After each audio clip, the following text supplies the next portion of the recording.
যখন মানুষ উঠবে তখন তাকে 5টা প্রশ্ন করা হবে। কয়টা ভাই? এই 5টা প্রশ্নের আগে সে তার পা সামনেও ফেলতে পারবে না, পিছনেও ফেলতে পারবে না। আমরা কি একটু চিন্তা করতে পারছি কত ভয়ঙ্কর হবে বিষয়টা? এই সামান্য গরমে আমাদের অবস্থা খারাপ, সূর্য সেদিন সামনে নিচে, আর মানুষ উঠে দাঁড়িয়ে আছে। তাদেরকে 5টা প্রশ্ন করা হবে। যতক্ষণ পর্যন্ত প্রশ্নের উত্তর দিতে পারছে না, সামনেও যেতে পারবে না, পিছনেও আসতে পারবে না, পা নড়াতে পারবে না। 1, তোমার পুরো জীবনটা তুমি কোন কাজে ব্যয় করেছো? উত্তর কি রেডি আছে আমাদের কাছে? আমরা কি বলতে পারবো, হে আল্লাহ, আমরা আমাদের পুরো জীবন তোমার ইবাদত করে কাটিয়েছি? 2, তোমার যৌবন স্পেশালি তুমি কোন কাজে ব্যয় করেছো? তোমার যৌবন তুমি স্পেশালি কোন কাজে ব্যয় করেছো? যুবকরা কি উত্তর দেওয়ার জন্য প্রস্তুত আছে যে আমাদের যৌবন আমরা আল্লাহর পথে কাটিয়েছি?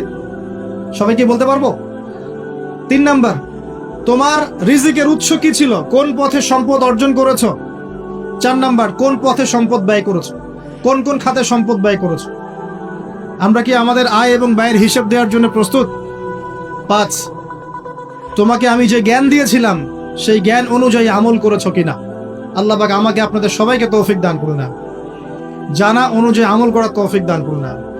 এই 5টা প্রশ্নের মধ্যে যৌবনকাল ইম্পর্টেন্ট কিনা ভাই? গুরুত্বপূর্ণ কিনা? মাথায় রাখি। সামনে একটা হাদিস শুনুন। রাসূল সাল্লাল্লাহু আলাইহি সাল্লাম বলছেন যে এই কিয়ামতের মাঠেই 7 শ্রেণীর মানুষকে আল্লাহ পাক বিশেষ মেহমানদারির ব্যবস্থা করবেন, আরশের ছায়ায় ছায়া দিবেন ইনশাআল্লাহ। কোথায় ছায়া দিবেন? ওই দিন এই ছায়া ছাড়া অন্য কোনো ছায়া থাকবে না।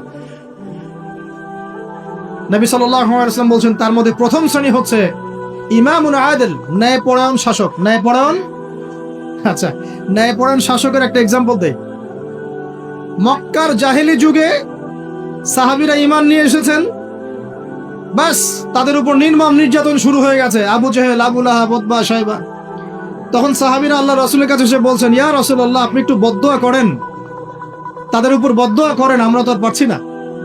নবী সাল্লাল্লাহু আলাইহি ওয়াসাল্লাম বললেন, তোমরা মক্কা থেকে হিজরত করে হাবাসায় চলে যাও। কোথায়? হাবাসা। হাবাসা মানে হচ্ছে আবিসিনিয়া।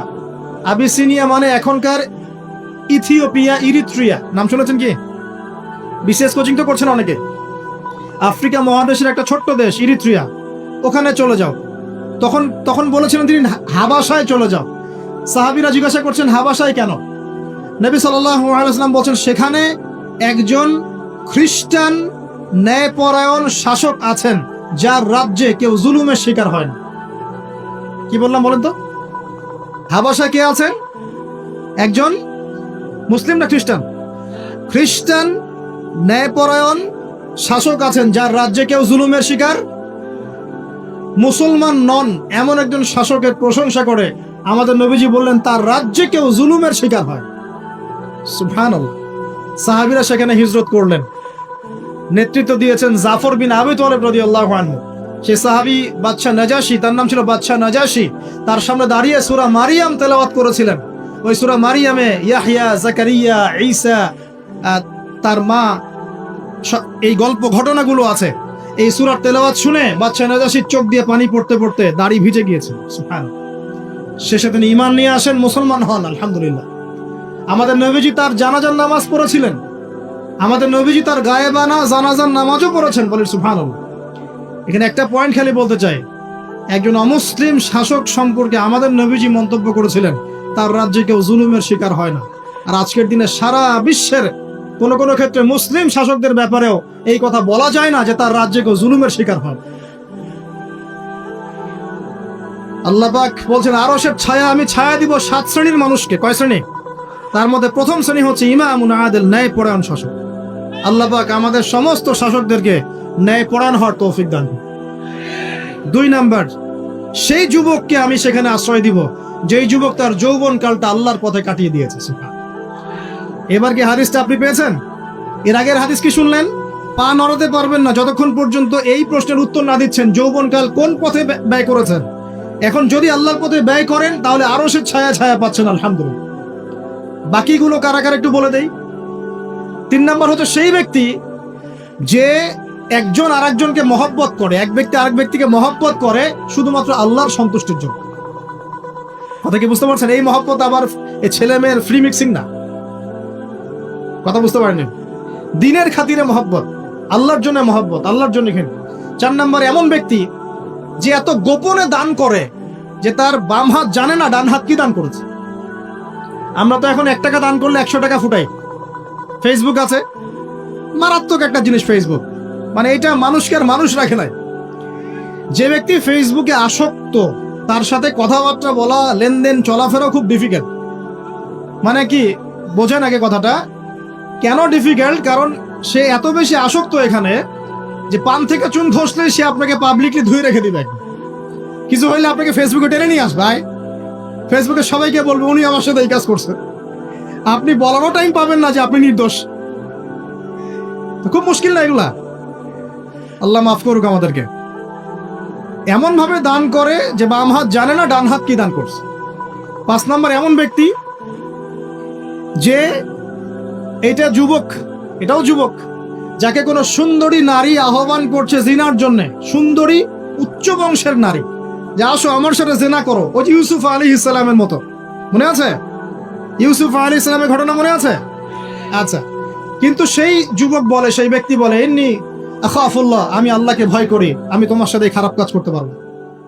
এরকম ছেলে এবং এরকম মেয়ে এখন সমাজে খুঁজে পাওয়া যায়? হাতে গোনা, হাতে গোনা। আপনি অনলাইন ঘাটাঘাটি করেন, গুগল করেন, ক্রস চেক করেন, দেখবেন বাংলাদেশের 25 বছরের কম বয়সী ছেলে আর মেয়েদের জেনার হার কত আপনি বের করে দেন। 25 বছরের কম যে যুব সমাজ আমাদের সামনে আছে, তাদের মধ্যে কত % যুবক এখন পর্যন্ত ফিজিক্যাল সম্পর্ক করেনি কারোর সাথে, আপনি খুঁজে বের করতে পারবেন। শুধু ছেলেদের ক্ষেত্রে এটা নয়, মেয়েদের ক্ষেত্রেও আছে। এই যে অনার্স লাইফ পার করার আগেই বহু মেয়ে সতীত্ব নষ্ট করে ফেলছে, বহু ছেলে সতীত্ব নষ্ট করে ফেলছে। কথাগুলো কি রাগ করছেন? আমি আপনাদের ভাই এবং আমি আপনাদেরকে মহব্বত করি। আমরা জেনার পথে যাব না, আমরা হালাল সম্পর্কে থাকবো ইনশাআল্লাহ। যখন আপনি জেনায় চলে যাবেন, আপনার কলব থেকে আল্লাহর নূর নষ্ট হয়ে যাবে।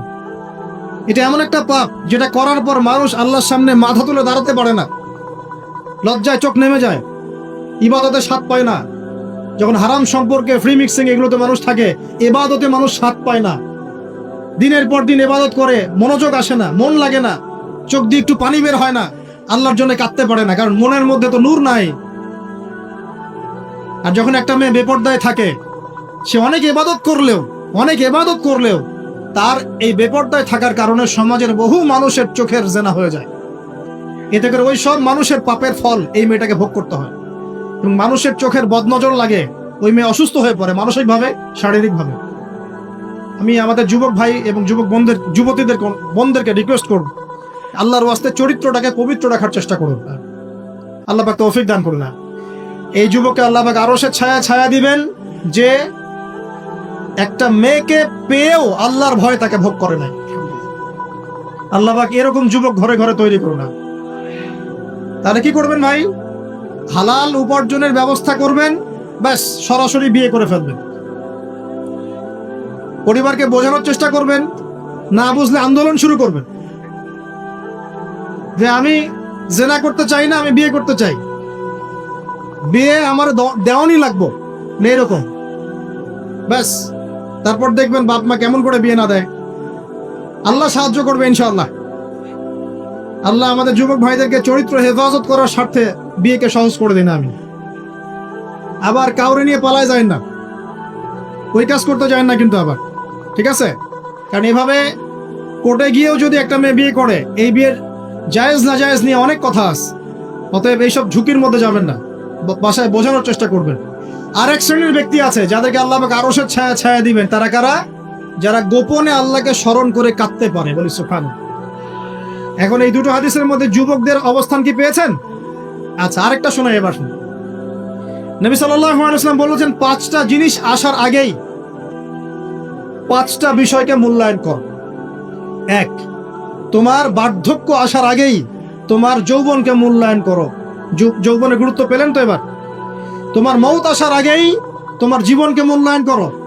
সচ্ছল থাকা অবস্থাতেই অসচ্ছলতাকে মূল্যায়ন করো, অসচ্ছলতা আসার আগেই সচ্ছলতাকে মূল্যায়ন করো।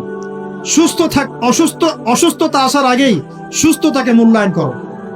এবং এই যে কথাটা বললাম যে তোমার বার্ধক্য আসার আগেই যৌবনকালটাকে মূল্যায়ন করো।